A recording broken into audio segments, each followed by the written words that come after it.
Thank you for joining Wars of the Roses.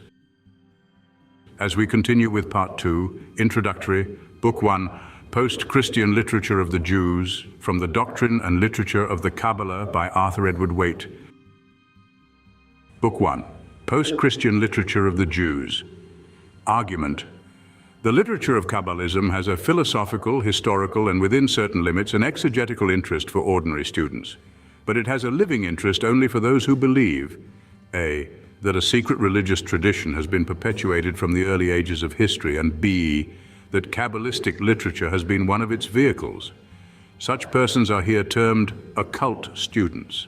The purpose of the present book is to show that whatever be the value of the first view, A, imperfect investigation has placed the second, B, in a false position. The occult estimate of the Talmud is cited as a case in point, and the divisions of the Kabalah are distinguished to make clear the issues and to correct some other misconceptions. 1. Introductory. The construction of the exile placed by the princes of the exile upon the sacred oracles of ancient Israel cannot be dismissed as unimportant. From the period of the dispersal of the Jews after the destruction of Jerusalem by Vespasian down even to our own times, Hebrew literature has developed in many of the chief centers of Europe. But outside the scattered remnant of the children of the covenant, it has remained largely unknown. Many persons, not otherwise ill-formed, would be astonished to discover that so far back as the end of the 17th century, there were nearly 4,000 works written in the Hebrew tongue, which were individually known and quoted by one authority on rabbinical bibliography, namely Julius Bartolocci of the Reformed Order of St. Bernard. Almost every conceivable department of human learning and intellectual activity is represented in this literature, which, in things secular as in things sacred, has the seal of the sanctity of Israel upon all its leaves. It is otherwise an extremely curious and in some respects a profound literature, which translation has done little to make known, which is represented incompletely enough even in the great and authoritative textbooks of Hebrew history. There is no need to add that its extent and its difficulties make it a formidable subject of approach. It is indeed an undiscovered country, still awaiting its Columbus, a land full of wealth and mystery, of strange shrines and sanctuaries shining weirdly far away through the darkness of our ignorance with a light which might well be a reflection of the Shekinah. Foreign does it seem to that which enlightens most men who are born into the modern world.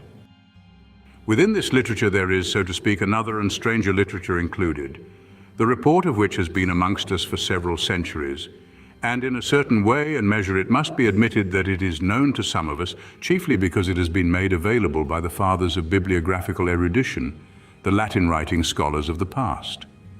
This storehouse of Hebrew theosophy, for such it is, has exercised a peculiar fascination on many great minds of Christendom, and its Gentile students, even at the present day, may, for all that we can tell, be as numerous as its Jewish disciples. It is called the Kabalah, of which term there is more than one explanation suggested by the makers of romance in etymology.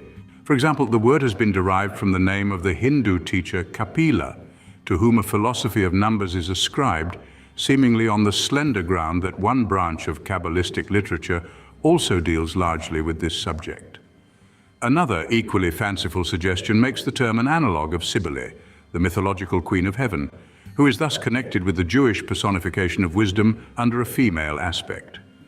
As to the true derivation, there is no room for uncertainty, and it possesses that simplicity which is so often the seal of truth in things of language as it has been said to be in those of nature and art. The word comes from a Hebrew root which signifies to receive. Kabalah equals reception. The knowledge embodied in the literature which passes under this title purports to have been transmitted orally from generation to generation. The literature as it exists is the tradition put into writing, and in this form it is supposed to be veiled, that is to say, the meaning which appears on the surface is not the true sense. The Kabalah then claims to be the light of a secret traditional knowledge preserved among the chosen people, and the subjects with which it is concerned, as might be expected, are sacred and divine subjects. They include indeed the most profound mysteries of God and the emanations of the deity, the celestial economy, the process of creation, the scheme of providence in regard to man, the communications of God in revelation and to the just in his church, the offices and ministries of good and evil angels, the nature and pre-existence of the soul, its union with matter and its metempsychosis, the mystery of sin and its penalties, the Messiah, his kingdom and his glory to be revealed, the state of the soul after death, and the resurrection of the dead. It is needless to say that by a literature so considerable in its capacity, there are many other subjects embraced, but these are the heads of the instruction, as I find them set forth in an excerpt from a Latin epistle in the collection of Baron von Rosenroth.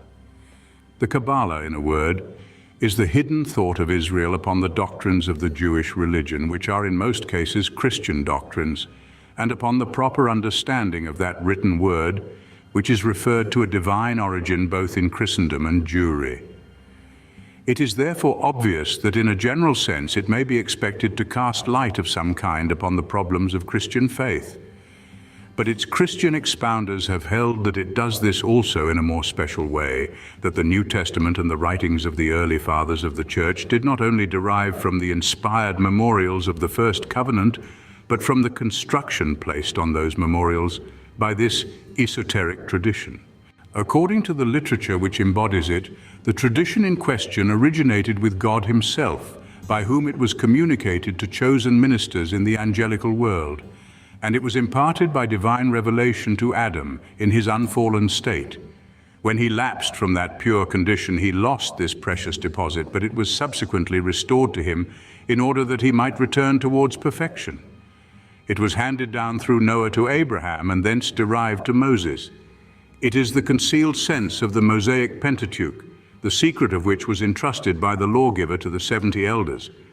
And from these, in due course, it passed onward to David, and was possessed in an especial manner by Solomon. It was not committed to writing until after the destruction of the Second Temple. A genealogy of this kind will, of course, recall the fabulous origins ascribed to institutions like Freemasonry, the appeal made by the alchemists to the sages of antiquity, and many other fictions which deserve to be classed as monstrous. We should beware, however, of fixing imposture on an esoteric literature because its attribution is mythological. It should be remembered that we are dealing, by the hypothesis, with a body of symbolism, and the genealogy may be itself an evasion. Moreover, an oral tradition is peculiarly liable to the exaggeration of its antiquity, and we must distinguish, therefore, between the possible fact of its existence at a remote period and the growth of legend about it. We have the testimony of Christ himself as to the existence of a tradition in Israel, and we have also his judgment upon its value. It is in one sense a purpose of this inquiry to determine whether the later literature of the reception is entitled to be included in the condemnation of the divine rabbi. Thank you for watching, and please don't forget to share, like, subscribe and comment, and if you can, please consider donating to Wars of the Roses. Links to PayPal and Patreon are in the description. Thank you so very much.